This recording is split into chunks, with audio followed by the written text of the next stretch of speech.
Ao anjo da igreja de Pérgamo, escreva: estas são as palavras daquele que tem a espada afiada de 2 gumes. Sei onde você vive, onde está o trono de Satanás. Contudo, você permanece fiel ao meu nome e não renunciou à sua fé em mim. Nem mesmo quando Antipas, minha fiel testemunha, foi morto nessa cidade, onde Satanás habita. No entanto, tenho contra você algumas coisas. Você tem aí pessoas que se apegam ao ensino de Balaão, que ensinou Balaque a armar ciladas contra Israel, induzindo-os a comer alimentos sacrificados a ídolos e a praticar imoralidade sexual. De igual modo, você também tem os que se apegam aos ensinos dos nicolaítas. Portanto, arrependam-se, senão eu virei em breve até você e lutarei contra eles com a espada da minha boca. Aquele que tem ouvidos, ouça o que o Espírito diz às igrejas. Ao vencedor darei do maná escondido. Também lhe darei uma pedra branca, com um novo nome nela escrito, conhecido apenas por aqueles que o recebem. Amém? Podem se sentar, meus irmãos. Pérgamo, meus irmãos, era uma cidade capital da Ásia Menor. Era uma cidade de referência cultural naquela região da Ásia Menor. E como eu falei, era a atual Turquia hoje. Ela ficava localizada no alto de 2 montes. E ela se gabava, meus irmãos, por causa da sua biblioteca. Ela possuía a 2ª maior biblioteca do mundo na época. Eles possuíam mais de 2.000 pergaminhos escritos à disposição daquele pessoal. E o que aconteceu é que, quando anunciaram a construção dessa biblioteca, o Egito tentou boicotar a construção. O Egito fornecia o papiro, que era o material de escrita da época. E daí, para eles não perderem a hegemonia, porque a maior biblioteca do mundo pertencia a Alexandria, que era no Egito, eles boicotaram a venda do papiro.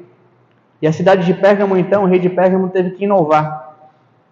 E através dessa inovação, eles aprenderam a criar o pergaminho. Por isso o nome Pergaminho, porque veio da cidade de Pérgamo, onde foi criado.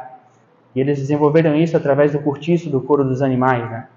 Lá em Pérgamo, existia uma terrível idolatria. Eles adoravam a 3 principais deuses, sendo que um não é necessariamente um deus. Primeiro, lá existia um templo à adoração a Zeus. Zeus, que é conhecido como o pai do panteão grego e romano também. Pelos romanos ele era chamado de Júpiter. Lá também existia um culto ao deus chamado Asclépio, que era o deus serpente. E também existia um terceiro culto que lá acontecia, porque Pérgamo foi a primeira cidade a construir um templo para adorar o imperador romano enquanto ele ainda estava vivo. Esses cultos ao imperador aconteciam já uma vez ao ano. Os romanos eram obrigados a ir ao templo e acender incensos.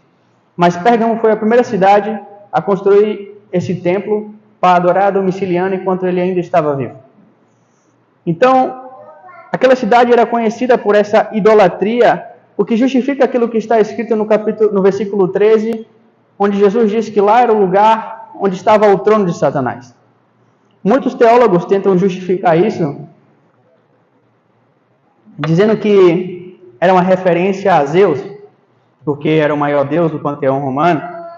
Tem outros que justificam ser por causa de Asclépio, porque era o deus serpente, a serpente que estava lá no Jardim do Éden, e daí tem outros teólogos que falam que era por causa do culto ao imperador, porque estava adorando ao homem, era um culto ao homem, o imperador era o anticristo na época, e tudo isso. Eu não coloco nenhuma das opções como excludente, na verdade, para mim, todas têm completa razão. Porque o trono significa governo, e aquela idolatria alienava a cabeça das pessoas, e Satanás governava naquele lugar. E se você for fazer uma análise, aquele lugar era uma trindade satânica.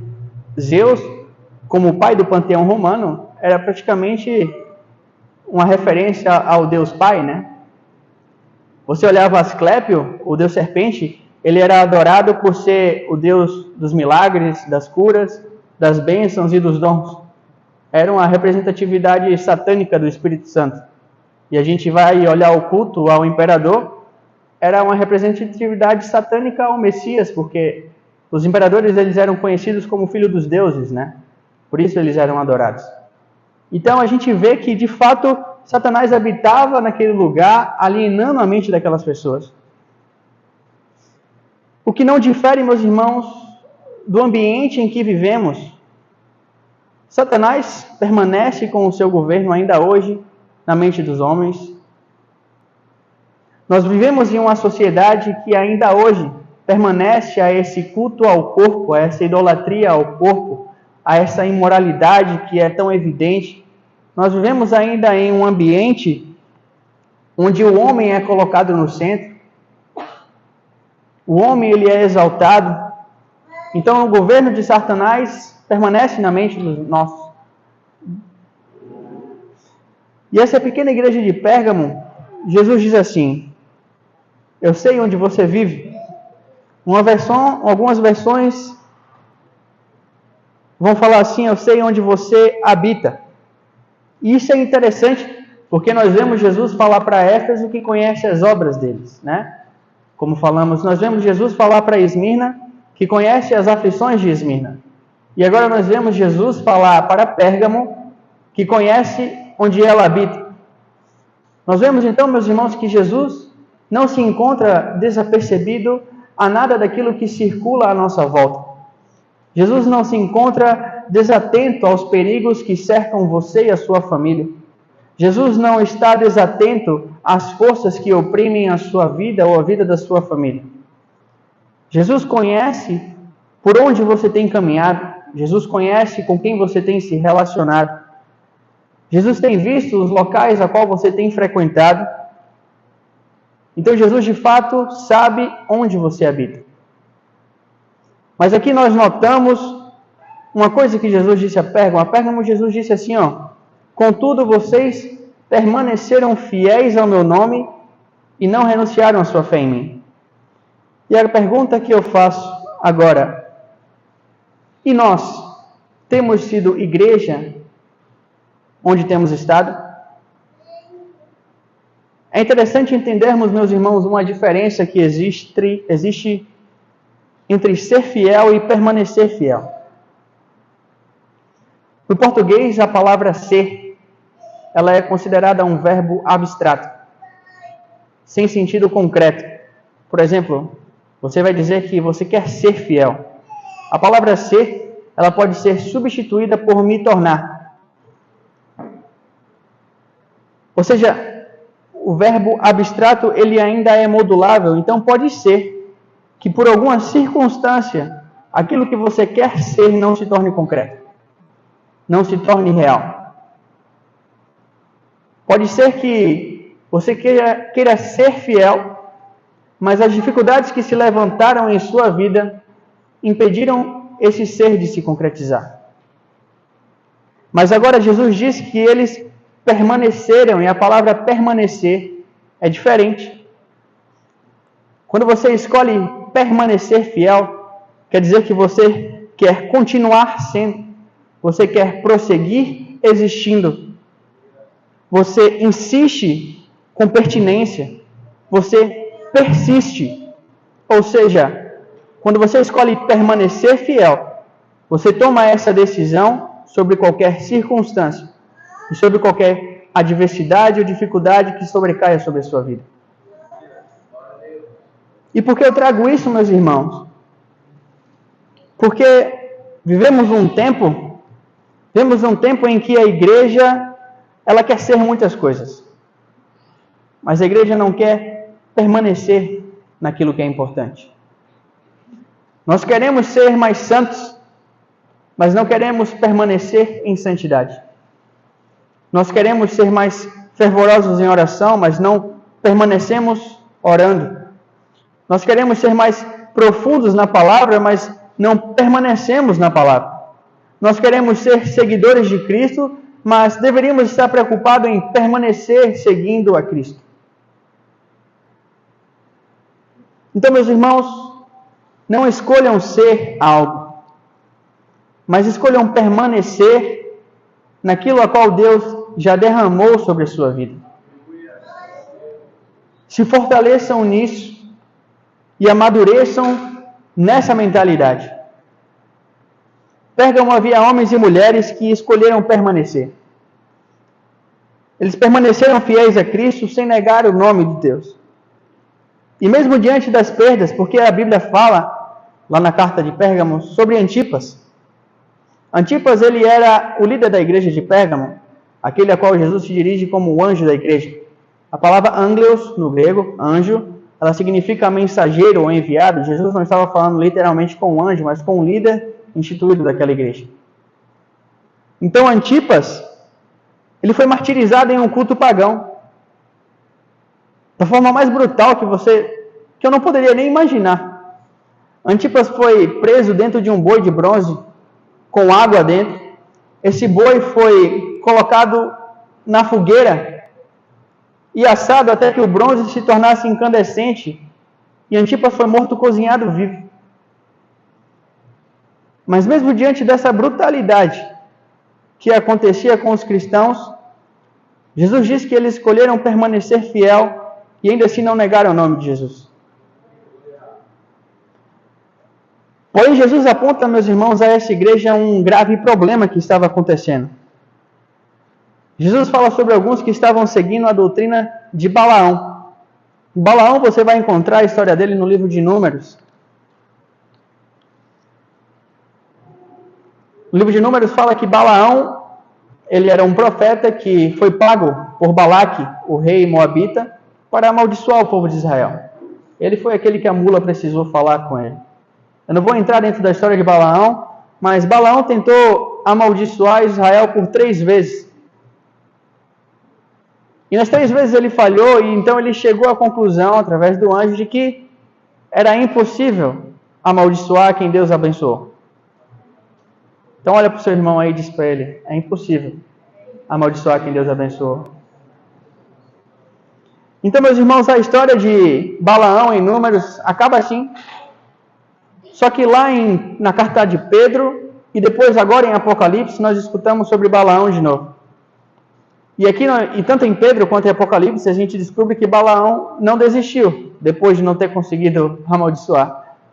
Porque a partir daí, ele ensinou o rei Balaque a infiltrar pessoas dentro do povo de Deus para corromper o povo de Deus.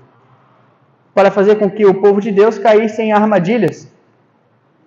Então, Jesus estava falando que dentro daquela igreja haviam pessoas infiltradas que estavam propagando mentiras e derrubando o povo de Deus.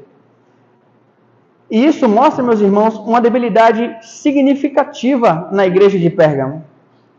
A igreja de Pérgamo, ela não era profunda na palavra de Deus. Porque essas mesmas pessoas que agora estavam proferindo essas enganações, tentaram com Éfeso, tentaram com Esmirna, sem sucesso. Mas em Pérgamo, eles conseguiram. E Pérgamo caiu no engano. Meus irmãos, hoje temos milhares de pregação e conteúdo cristão no YouTube, né? E isso é uma bênção, glória a Deus por isso.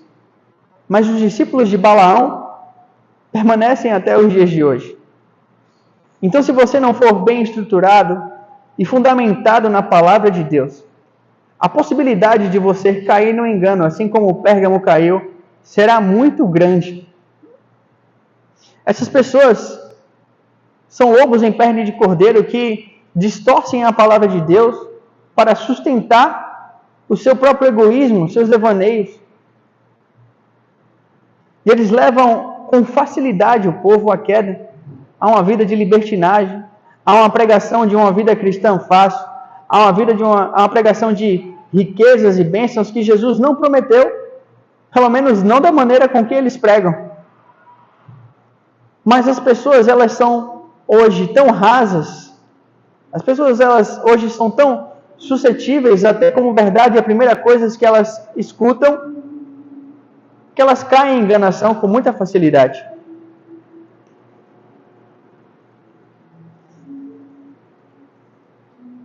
Hoje, meus irmãos, esses discípulos de Balaão, eles comem as nossas consciências como que pela borda, aos pouquinhos, sabe?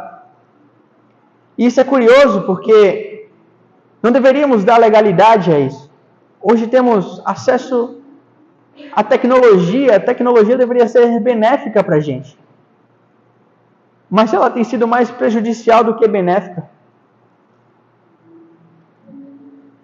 Ela tem nos afastado da palavra. Em exemplos pequenos e práticos, por exemplo, vir para a igreja hoje. Muitas vezes as pessoas, os cristãos não estão nem trazendo sequer a sua Bíblia para a igreja hoje. E dizem, mas eu tenho a Bíblia no celular, chega aqui, eu abro. Mas chega aqui, também não abre o celular, espera abrir no painel. Elas não têm nem mais o costume de manusear a palavra. Não têm nem mais o costume de abrir a Bíblia. E vocês podem até pensar, Caio, talvez o exemplo seja errado, você está querendo dizer que eu estou errado só por conta disso? Mas, meus irmãos, a gente cria hábitos e costumes através de ações repetitivas. Se vir à casa de Deus, se vir ouvir a palavra de Deus não for motivo suficiente para fazer com que você traga a sua Bíblia e abra a sua Bíblia, quanto mais você criará esse hábito? Pode parecer duro, meus irmãos, mas isso é sério, porque o que está escrito aqui é a base e fundamento para a nossa vida, é pelo que vivemos. Cristãos hoje que não leem a Bíblia, somente aquilo que o pregador lê, elas estão, como o apóstolo Paulo fala, eternamente tomando o leite espiritual. A gente olha para uma criança e diz assim, que quando a criança começa a se alimentar sozinha, sem a ajuda dos pais, elas estão crescendo, né? Elas estão criando independência, estão amadurecendo. A vida espiritual é da mesma maneira. É somente sozinho, na sua independência, que você vai crescer espiritualmente. Você não vai adquirir mais revelação de Deus para a sua vida, ou aquilo que Deus quer para você, através somente da palavra de pregadores, ou da palavra de pastores. Vai ser no seu quarto, meus irmãos, com os seus joelhos dobrados, com a sua Bíblia aberta, em oração, que o oculto será revelado. Jesus advertiu a Josué, no capítulo 1, versículo 8, que ele meditasse na palavra de Deus dia e noite, de maneira que ele fosse capaz de cumprir tudo que está escrito, porque assim ele iria prosperar. Como é que exerceremos obediência sem sequer ter conhecimento do que obedecer? Em Salmos, no capítulo 25, versículo 14, o Senhor diz que confia os seus segredos aos que o temem e os levará a conhecer a sua glória, a sua aliança. Meus irmãos, é somente na palavra, através da palavra, que vocês testemunharão a revelação de Cristo. Porém, Pérgamo se permitiu cair nos ensinos de Balaão e dos nicolaítas que propagavam essas heresias. E é interessante que para essa igreja, Jesus se apresenta como aquele que tem a espada afiada de 2 gumes. Né? Olha só, essa apresentação de Jesus é uma própria referência à palavra de Deus. Lá em Hebreus, no capítulo 4, no versículo 12, está escrito que a palavra de Deus é viva e eficaz como uma espada de 2 gumes. Ela é apta para discernir pensamentos e intenções do coração. É dessa maneira que Jesus se apresenta a uma igreja que carece da palavra. E da mesma forma, Jesus apresenta o juízo sobre essa igreja, quando diz que se eles não se arrependerem, Jesus viria brevemente até eles e lutaria contra eles com a espada da sua boca. Ou seja, naquele dia, meus irmãos, aquilo que nos condenará será aquilo que hoje está aqui para nos salvar. Naquele dia, a palavra que hoje está aqui para nos instruir, mas nós escolhemos permanecer omissos a ela, será ela naquele dia que nos trará o julgamento. A palavra que hoje nos guia a uma vida de honestidade, naquele dia deixará em evidência a desonestidade.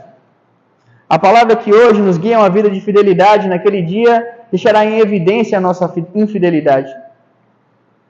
A palavra que hoje nos guia a uma vida de amor, naquele dia deixará em evidência a maldade dos nossos corações.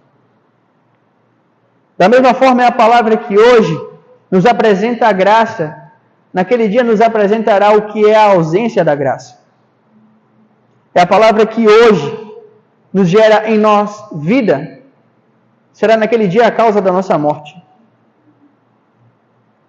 Então, meus irmãos, permaneçam nessa palavra, busquem a palavra de Deus, essa palavra que é alimento para nossas almas, a palavra que ela vai ser sustento para seus dias difíceis, essa palavra que vai ser o norte nos enganos da sua vida. Porque é uma promessa, meus irmãos, para aquele que permanecer na palavra de Deus. Jesus falou que aquele que vencer receberá o maná escondido.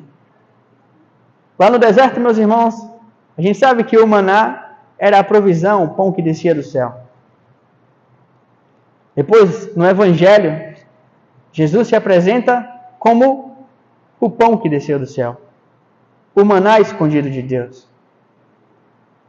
Jesus é o maná escondido que será revelado a nós.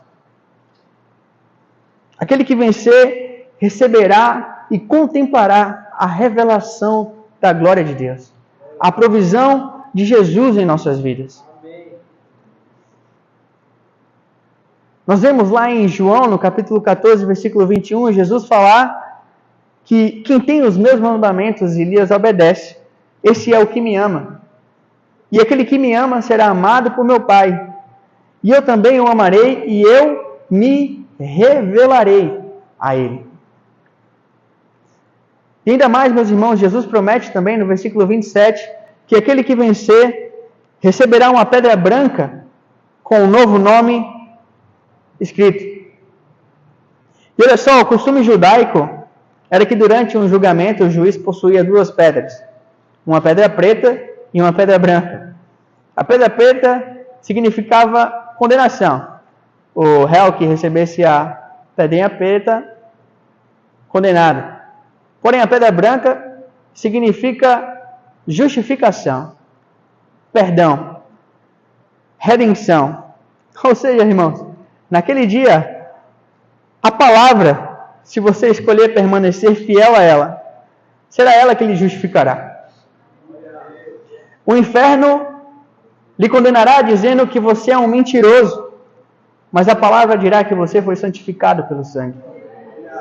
O inferno gritará dizendo que você é um adúltero, mas a palavra dirá que você foi remido pelo sangue. O inferno, mais uma vez, dirá que você é um assassino, mas a palavra dirá que você foi perdoado. O inferno bradará com todas as suas forças que você é um pecador, mas a palavra dirá que você foi justificado por Cristo. E essa é a palavra, meus irmãos. Pérgamo. A palavra Pérgamo em grego significa casamento. Gamos significa aliança, a junção. Pérgamo significa casamento. Como eu falei no início, a igreja de Pérgamo ela representa a igreja que começou a partir do ano 313 depois de Cristo e foi até por volta do ano 590 depois de Cristo. O que aconteceu nesse período, meus irmãos, é que Roma se encontrava dividida. Roma Ocidental e Roma Oriental. A Roma Ocidental, Constantino estava governando. A Roma... Eu falei qual? Ocidental primeiro, né? Isso, a Roma Oriental, quem estava governando era Maxêncio na época. Eles estavam guerreando um contra o outro pela soberania de Roma. Né? Maxêncio ele era totalmente contra e averso aos cristãos e ele perseguia os cristãos ferozmente. Constantino viu nos cristãos uma oportunidade. Constantino ele anunciou, fez uma declaração dizendo que teve uma experiência com Cristo. Existe muita discussão se isso é verdade ou não, mas não é o caso. Mas ele disse ter tido um sonho, em que nesse sonho os escudos de seus soldados tinham uma cruz desenhada nele. E uma voz que descia do céu dizendo que, através desse símbolo, ele venceria a guerra.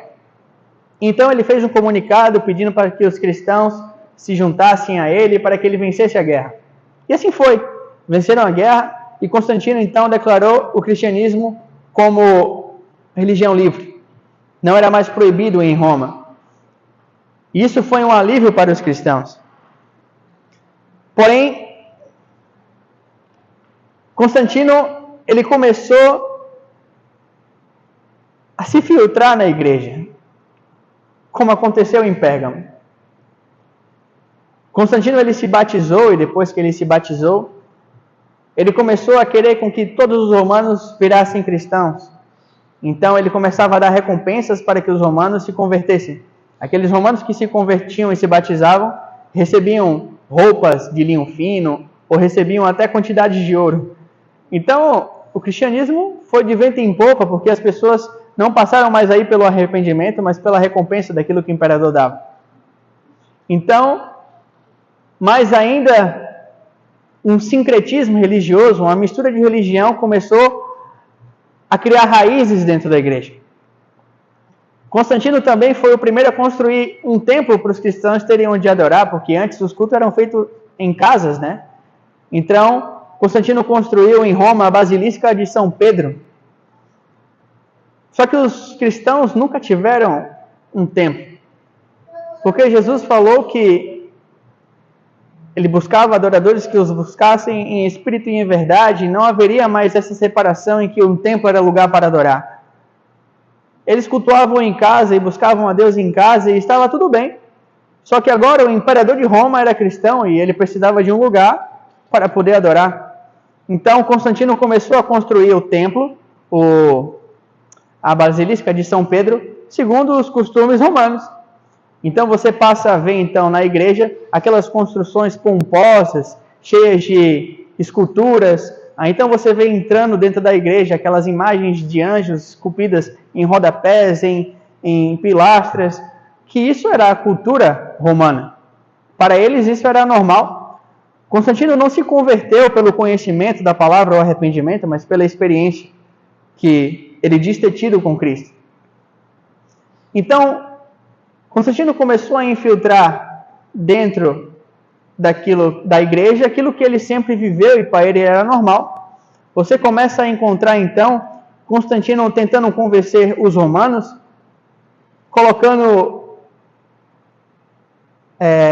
referências dos deuses romanos em Cristo. Por exemplo, quando você vai na igreja católica hoje, vê Jesus ou algum santo com aquelas auréolas na cabeça, sabe? Que tem sempre aquele negocinho brilhando na cabeça deles. O deus Mitra romano possuía aquilo em sua cabeça. Então, Constantino começou a trazer essas coisas para fazer com que os romanos se identificassem com a religião cristã. Você vê também Constantino colocando o aniversário de Jesus como dia 25 de dezembro, porque na verdade era aniversário do deus Mitra na época. Você vê então o sábado sendo substituído pelo domingo, porque o domingo, Sunday, era o dia do sol, deus Mitra era o dia do sol. Então, Constantino aproveitou da oportunidade para fazer com que os romanos começassem a se encaixar com o cristianismo.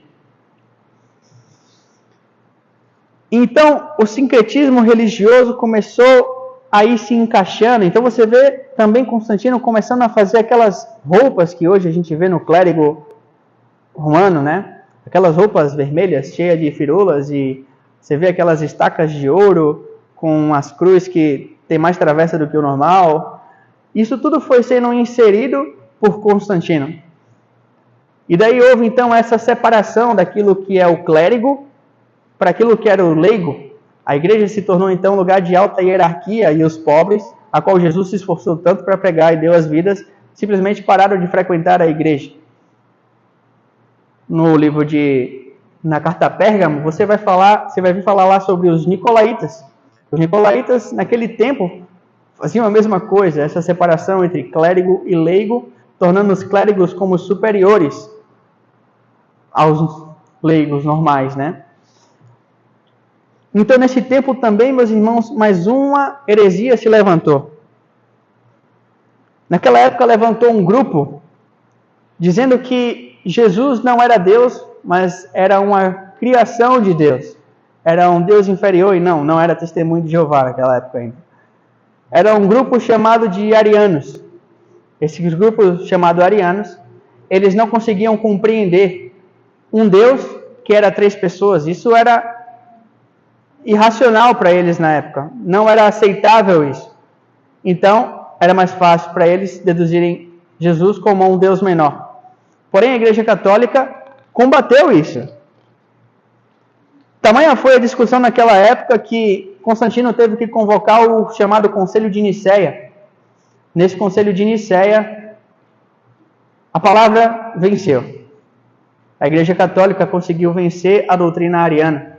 Só que Constantino, mesmo com o resultado do concílio, ainda assim apoiou os arianos e expulsou os católicos de Roma e da Igreja de Roma.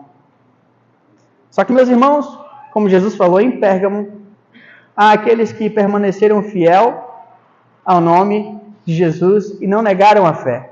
Os católicos, durante muito tempo, lutaram contra as heresias dos arianos. Até que pouco tempo depois, no ano de 381, o imperador Teodósio trouxe mais um concílio da igreja, o concílio de Constantinopla, e lá mais uma vez a palavra venceu. E então os arianos foram então expulsos da igreja. Depois, passado mais 8 anos, 389 depois de Cristo, aquilo que a carta de Pérgamo significa foi concretizado. O imperador Teodósio unificou a igreja e o Estado. E então a Igreja Apostólica Romana foi então surgida, houve um casamento entre Estado e Igreja. E o imperador Teodósio passou a dizer como todas as coisas deveriam então se decorrer dentro da igreja. Ele era responsável por toda a discussão teológica e doutrinária da igreja. E assim como a palavra diz, tudo se cumpriu. Tintim por tintim. E agora nós vamos entender, meus irmãos, que ainda nesse tempo obscuro, houve homens que Deus levantou como baluartes para pregar a verdadeira palavra de Deus. Nesse período da história, você vai encontrar homens como John Crisóstomo. John Crisóstomo, ele era conhecido como um dos maiores pregadores que o mundo já viu, até os dias de hoje. Você vai encontrar historiadores cristãos como Jerônimo, eles que trouxeram o conhecimento que hoje temos sobre o que aconteceu no passado, para que fôssemos capazes de refletir e não cometer os mesmos erros. Nós vamos encontrar homens como Agostinho de Hipona nesse tempo. Os católicos acabaram transformando ele num santo. Provavelmente, se ele estivesse vivo, sabendo disso, ele ia descer o pau lá. Mas esse homem ele foi considerado um dos maiores teólogos do mundo depois do apóstolo Paulo. Então Deus, em todos os tempos, nunca deixou de levantar homens e mulheres que seriam relevantes para que a palavra prosseguisse. E seguindo isso, nós vamos entrar agora na igreja de Tiatira. E mais uma vez nós vamos ler o texto. Não sei se vocês querem ficar em pé, fiquem-se à vontade. Nós vamos ler agora lá em Apocalipse, capítulo 2, 18 ao 28. Eu vou fazer rápido Tiatira para a gente tentar acabar no horário. A anjo da igreja de Tiatira escreve: estas são as palavras do Filho de Deus, cujos olhos são como chama de fogo e os pés como bronze reluzente. Conheço as suas obras, o seu amor, a sua fé e o seu serviço, e a sua perseverança, e sei que você está fazendo mais agora que no princípio. No entanto, contra você tenho isso. Você tolera Jezabel, aquela mulher que se diz profetiza. Com os seus ensinos, ela induz os meus servos à imoralidade sexual e a comer alimento sacrificado aos ídolos. Dê-lhe tempo para que se arrependessem da sua imoralidade sexual, mas ela não quer se arrepender. Por isso, vou fazê-la adoecer e trarei grande sofrimento aos que cometem adultério com ela, a não ser que se arrependa das obras que ela pratica. Matarei os filhos dessa mulher. Então todas as igrejas saberão que eu sou aquele que sonda as mentes e corações, e retribuirei a cada um de vocês de acordo com as suas obras. Aos demais que estão em Tiatira, a vocês que não seguem a doutrina dela e não aprenderam, como eles dizem, os profundos segredos de Satanás, digo: não porei outra carga sobre vocês, então somente apeguem-se com firmeza ao que vocês já têm até que eu venha. Aquele que vencer e fizer a minha vontade até o fim, darei autoridade sobre as nações. Ele a governará com cetro de ferro e a despedaçará a um vaso de barro. Eu lhe darei a mesma autoridade que recebi, a autoridade de meu Pai. Também lhe darei a estrela da manhã. Aquele que tem ouvidos ouça o que o Espírito diz às igrejas. Amém? Continuando então, Tiatira, meus irmãos, você vai perceber que Tiatira é uma continuidade à igreja de Pérgamo. Tiatira, ela existe até hoje. Hoje ela tem um nome muito difícil de se falar. Aquirissá. É árabe, meus irmãos, eu não sei. Mas existe a cidade até hoje e ela foi fundada por Alexandre o Grande, aquele conquistador mesopotâmico. E ela era uma cidade que era um campo fábrio, tá? Ela era uma cidade não tão relevante como as outras que falamos até agora, mas lá era uma cidade comercial, existia muita fábrica de tecelagem, de cortiço, de tinturaria, fabricação de roupas. E Lídia, que foi a primeira convertida do apóstolo Paulo na Europa, ela era de Tiatira. As pessoas acreditam que, os teólogos acreditam que Lídia que fundou a igreja de Tiatira, né? A igreja de Tiatira, Jesus se apresenta como aquele que tem os olhos como chamas de fogo e os pés como latão reluzente ou bronze reluzente. Isso é interessante, pois fala de santidade. Os olhos como chama de fogo simbolizam olhos que tudo veem, que tudo discernem, olhos que esquadrinham o coração, né, e a mente dos homens. Olhos que revelam a impureza do coração. O fogo representa a purificação na Bíblia. Assim como os pés, como o bronze reluzente, né, significa a retidão. O bronze polido, antigamente, ele era utilizado como um espelho, refletindo o nosso reflexo, né? Ou seja, pés que refletiam um caminho justo, assim como aquele que Jesus percorreu sobre a terra. A palavra Tiatira, a chave da igreja de Tiatira é santidade. Tiatira é uma advertência à santidade, uma busca por conduta reta diante de Deus. Tiatira significa sacrifício constante, ou seja, para uma vida de santidade é necessário sacrifícios constantes. Tiatira tinha algo que em Éfeso faltava, mas lá a gente encontrava. Jesus advertiu Éfeso pela falta do primeiro amor. Mas na carta de Tiatira a gente viu que eles permaneceram com o primeiro amor. Ela era uma igreja que sabia viver os princípios da fé, amor ao próximo, as bases dos fundamentos da fé. Conforme Jesus ensinou, eles eram ativos em sua fé, em seus serviços, eles eram perseverantes. E versículo 19, Jesus elogia eles por algo que tem que nos trazer muita reflexão. Jesus elogia eles porque as suas obras agora eram maiores do que as primeiras. E agora a pergunta que eu faço, meus irmãos, é para mim e para você. Será que temos feito mais agora do que no princípio? Será que temos amado mais agora do que no princípio? Será que nós temos crescido na fé mais agora do que no princípio? Para vocês entenderem de forma bem didática, o que é fé? Vou tornar isso de forma mais palpável possível para vocês. Fé é conhecimento. Em Romanos, no capítulo 10, versículo 17, você vai lá ver dizendo que, consequentemente, a fé vem pelo ouvir e ouvir a palavra de Deus. Ouvir a palavra de Deus, se deitar sobre a palavra de Deus, lhe gerará conhecimento. Em Hebreus, no capítulo 11, versículo 1, você vai ver, não sei se foi o apóstolo Paulo que escreveu, né? É o que acredita-se, né? Então, enfim, você vai ver o escritor da carta aos Hebreus falar que a fé é o firme fundamento das coisas que não se veem, mas que se esperam. Como você constrói um fundamento sobre a sua vida? Em relação ao intelecto, né? Através de conhecimento. Você conhece algo ao ponto de que você não precisa ver aquilo acontecendo para saber que aquilo vai acontecer. Isso é fé. A fé vem pelo buscar conhecer a Deus. E não é só um conhecimento através da palavra, mas é através da vivência. E como a gente vive a palavra? A gente vive a palavra através da obediência.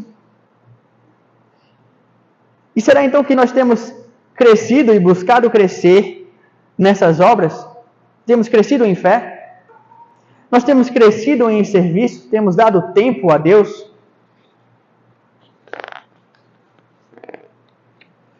Nós temos dado tempo aos nossos filhos, à nossa família? Nós temos nos dedicado aos necessitados, aqueles que hoje, meus irmãos, vão repousar a sua cabeça sobre o cimento do chão. E nós vamos estar em camas confortáveis. Será que nós temos se dedicado ao serviço daqueles que hoje a sua vida e a sua alma estão caminhando para o inferno? Mas Deus deu a mim e a você a capacidade de libertar esses homens e essas mulheres desse caminho. Mas será que temos nos dedicado em crescer nesse serviço? O que temos feito de nossas obras? Nós somos homens, mulheres, com 5, 10, 15, 20 anos de evangelho, orgulhosos cristãos, né, com 5, 10, 15, 20, 30 anos de evangelho, mas que em idade espiritual permanecemos como crianças. Mas, meus irmãos, eu quero te falar nessa noite que Deus tem mais para derramar na sua vida. Deus quer te usar. Deus quer ver as suas obras crescerem, os seus frutos florescerem. Esse tempo, meus irmãos, temos que entender que o conceito de aposentadoria é um conceito terreno. Isso não existe. Não é porque você está ficando mais velho, mais debilitado, que para Deus é sinal que você tem que parar. Para Deus, para o reino de Deus, a idade não é aposentadoria, é refinamento. Porque o trabalho do mais velho é ser referência. Então, meus irmãos, quanto mais velho ficamos, é sinal de que mais preparado, capacitado nós devemos estar. Nós vivemos, meus irmãos, em um tempo que precisamos crescer. Um tempo de amadurecimento. Um tempo de se preparar para uma vida de real santidade. A igreja de Tiatira é essa advertência à maturidade e a uma vida de santidade. Tiatira estava crescendo em fé, como nós falamos, mas ela era uma igreja imatura. Jesus adverte a essa igreja sobre a profetisa que nós falamos, que é a Jezabel. Há uma concordância teológica que não era uma mulher chamada de fato Jezabel, mas era uma referência à princesa Fenícia, né, que casou com Acabe lá no livro de Reis. Aquela pessoa maravilhosa. E é interessante, meus irmãos, que aquele povo agora não estava sendo mais corrompido de fora para dentro, mas eles estavam sendo corrompidos de dentro para fora. Vemos que em Tiatira aquela mulher era tida como profetisa, né? Ou seja, ela se dizia ser de Deus, mas ela estava guiando os cristãos para fora dos caminhos de Deus. E é interessante que, apesar da pessoa maravilhosa que Jezabel foi, sabe qual é o significado do nome de Jezabel? Jezabel significa pureza. Ou seja, aquela mulher, o que ela fazia tinha a aparência de ser puro e bom. Mas, na verdade, estava conduzindo aquele povo à enganação, à queda, à maldição. E sabe como aquela Jezabel trabalhava? Eu vou contextualizar algo para vocês antes. Na cidade de Tiatira, como eu falei, ela era uma cidade extremamente comercial. Lá existiam grupos fechados sociais de comércio, né? Por exemplo, os tecelões, né? Eles tinham um grupo fechado em que eles se reuniam, adoravam e prestavam culto aos deuses lá dos tecelões, porque lá eles tinham deuses para tudo, né?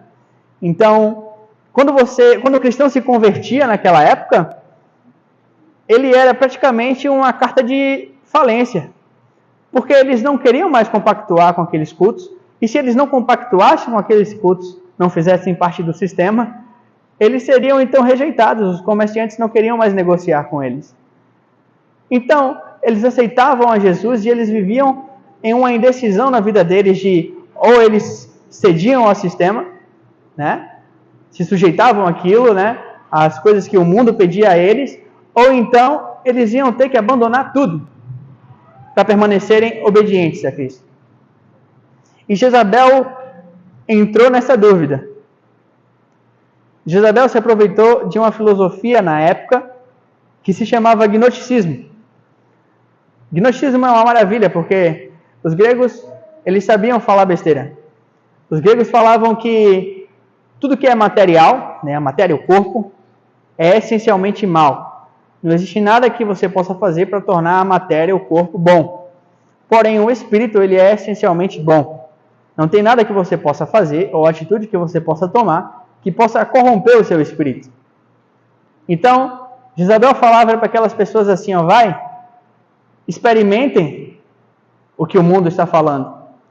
Vai lá, prestem os sacrifícios que você precisa prestar.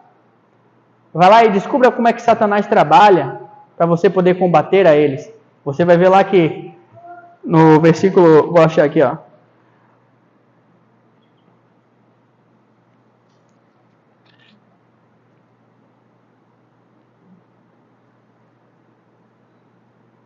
Aqui, ó, no versículo 24 fala aqui, ó, que aos demais, né, aqueles que não seguem a doutrina dela e não aprenderam, como ela dizem, os profundos segredos de Satanás.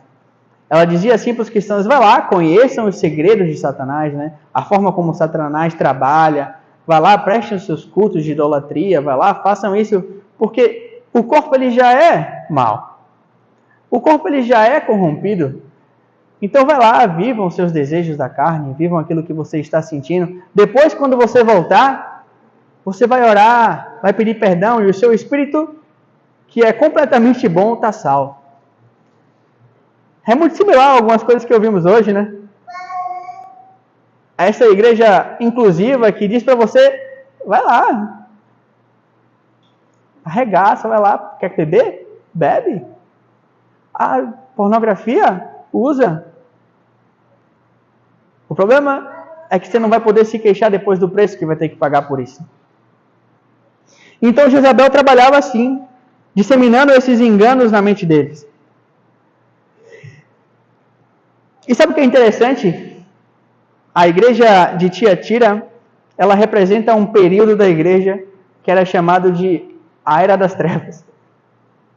Esse foi o período da igreja que se passou do ano 590 ao ano 1517.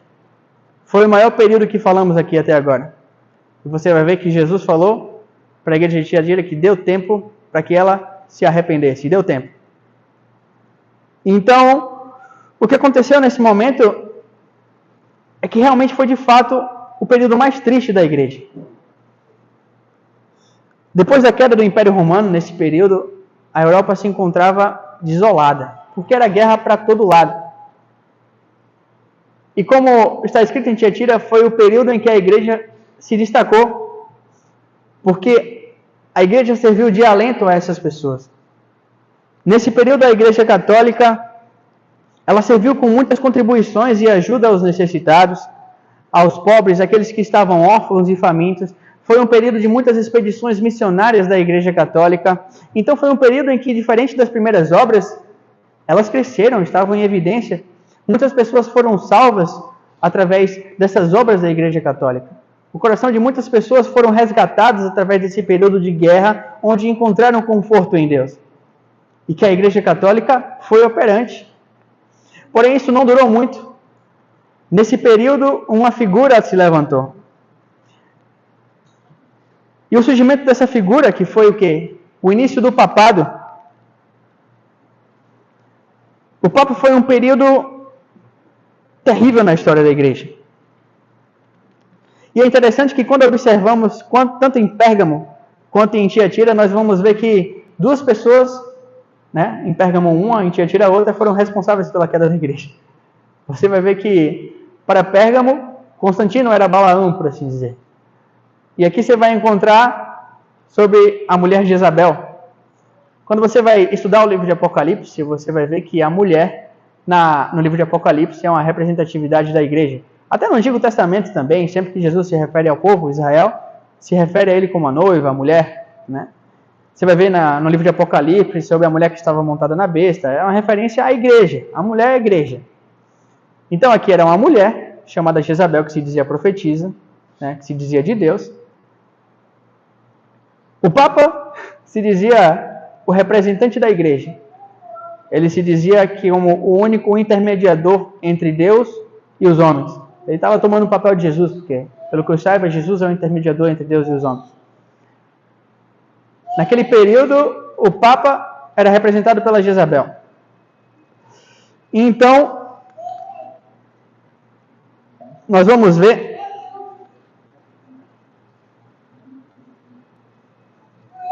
a queda daquele povo. Nossa, cortou todas as coisas aqui agora. Que legal.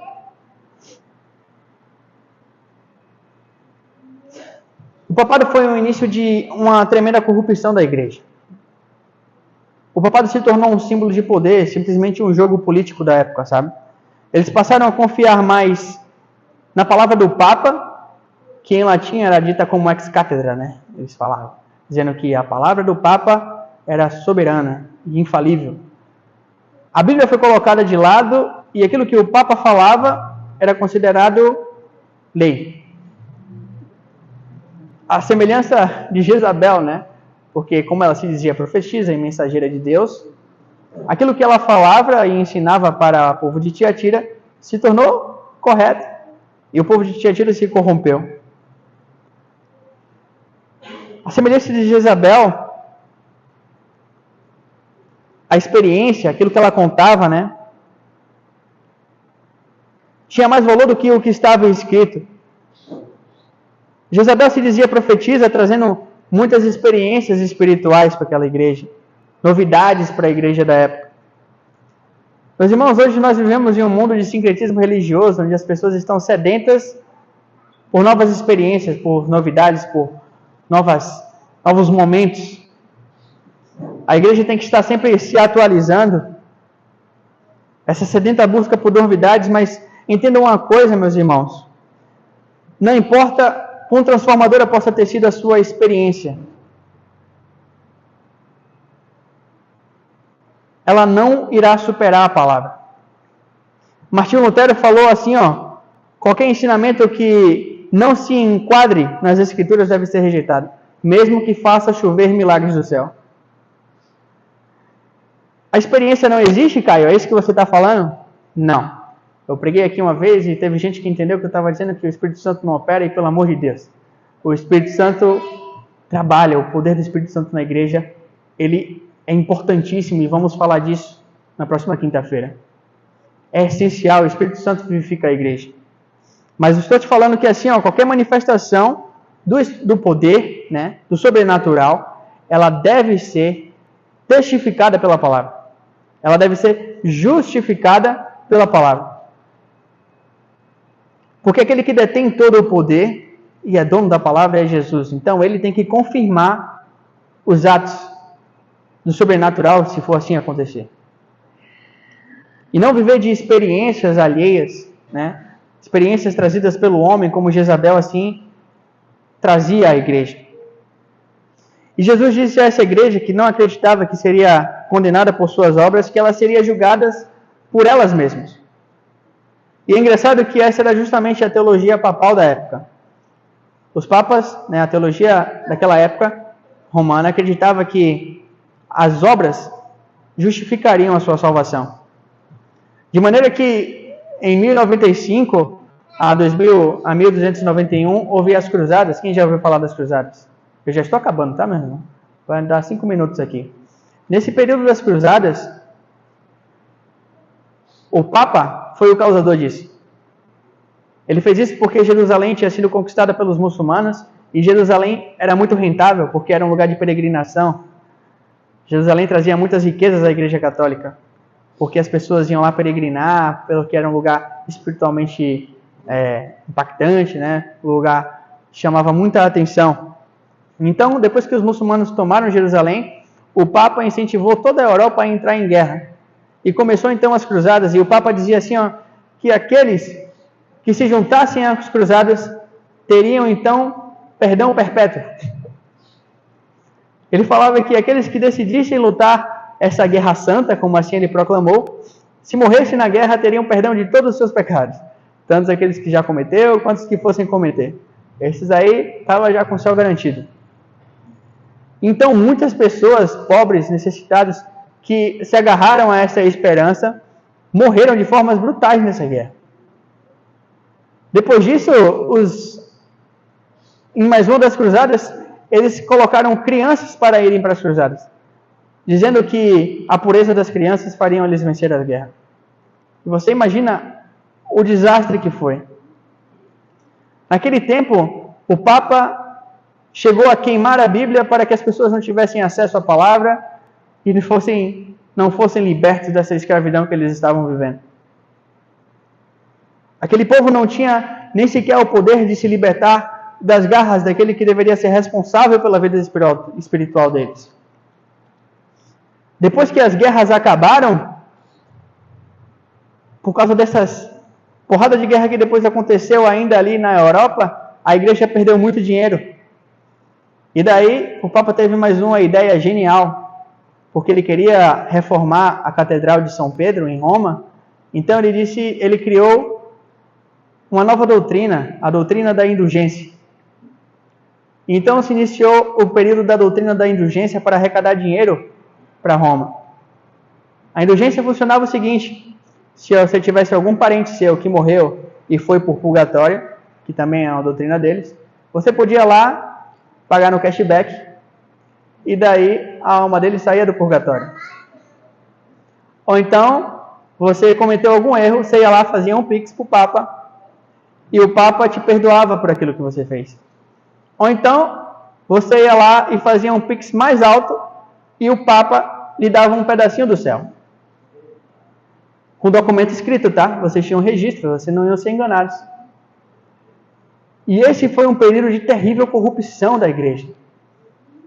Um período em que pessoas que eram um líder que era responsável por milhões de pessoas eram responsáveis por, sem nem sequer dar a chance a elas de conhecimento, reconciliação,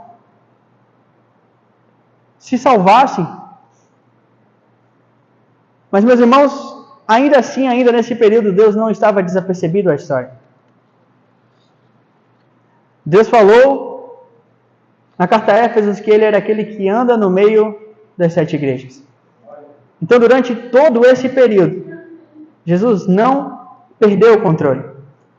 Pelo contrário, tudo o que estamos falando aqui agora já estava escrito. Então, meus irmãos, naquele momento, no versículo 24, Jesus fala sobre os demais de Tiatira. Aqueles que não se corromperam. Aqueles que não se corromperam, que ainda estava atuante na igreja. Nós vamos encontrar nessa história um grupo chamado de irmãos valdenses. Os irmãos valdenses foram aqueles que se apartaram da igreja e traduziram a Bíblia para o francês, porque todos os cultos eram feitos em latim. Se você falava inglês ou alemão, tô nem aí, vai ser em latim. As pessoas iam para o culto escutar a palavra sem sequer entender nada daquilo que estava falando. Então esses irmãos valdenses se separaram da igreja e começaram a traduzir a Bíblia para a língua do povo, daqueles que precisavam. Mas eles foram tidos como hereges e foram queimados todos em uma caverna. Mas ainda assim Deus levantou outros homens, como John Wycliffe, que pregou e lutou contra as heresias do papado. Deus levantou homens como John Hus. John Hus, que em sua fogueira profetizou, dizendo que hoje eles matavam um ganso, porque Hus significava ganso. Mas viria um cisne a qual eles não poderiam calar. 100 anos depois, nasceu Martinho Lutero. Aquele que, então, pregou as 95 teses e libertou os cristãos do cativeiro que estava preso à Igreja Católica e ao papado. E há uma promessa, meus irmãos, a essa igreja. Há uma promessa para uma igreja que foi escravizada por líderes. Uma promessa para uma igreja que foi aprisionada por ideologias. E essa promessa é que essa igreja, se permanecesse, que se não se misturasse, não seriam mais escravos, mas governariam com Cristo. Esses que não se misturassem, não se corrompessem, esses, naquele dia, governariam com Cristo e receberiam de Cristo a mesma autoridade que ele recebeu do Pai.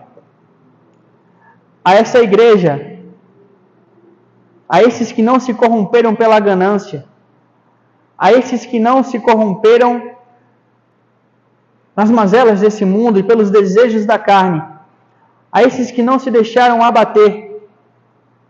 Jesus disse que dará a eles a estrela da manhã, e você vai ver Apocalipse 21, quem é a estrela da manhã. A esses que entenderam que Cristo é o suficiente. Cristo é o suficiente, meus irmãos, para nós vivermos uma vida de santidade. Há uma vida de integridade. Há uma vida de propósito. Há uma vida na eternidade. E hoje nós, irmãos, terminamos a nossa segunda mensagem. E temos hoje 4 ferramentas para uma igreja que será perseverante e irá avançar. Com Éfeso aprendemos o amor. Em Esmirna aprendemos sacrifício. Pérgamo, palavra. Tiatira, santidade. Temos mais 2 dias, a qual Deus continuará a falar conosco. Amém? Povoinho, vem aqui dar uma... Pode orar? Então vamos orar, meus irmãos. Vamos ficar de pé aí. Senhor Jesus, obrigado, Deus, por essa noite, Senhor, pela Tua palavra, Senhor Jesus. Obrigado, Senhor,